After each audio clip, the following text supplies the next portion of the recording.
আমাদের সমাজে ছেলেদের বউদেরকে যদি ভালো রাখার চেষ্টা করত তাহলে তার মেয়েরা অন্যের বাড়িতে ভালো থাকতো।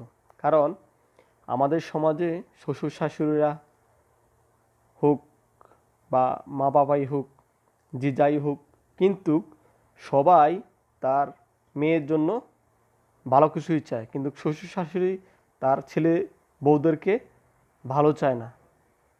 শ্বশুর শাশুড়ি চায় কেবল তার মেয়ে ভালো থাকুক এবং সবসময় সুস্থ থাকুক, এরকম কিছু চায়। কিন্তু যখন এক সময় বৃদ্ধ বয়সে এসে অসুস্থ হয়ে বিছানায় থাকে, তখন ওই ছেলের বউয়ের সেবা যত্নে পায় বেশি। কারণ নিজের পেটের মেয়ে ওই সময় এসে দুই একদিন থাকতে পারে, কিন্তু সেবা যত্ন তো করবেই না, বরং সে অজুহাত দিয়ে চলে যাবে।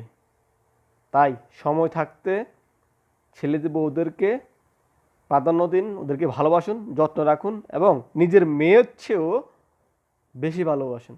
ধন্যবাদ সবাইকে।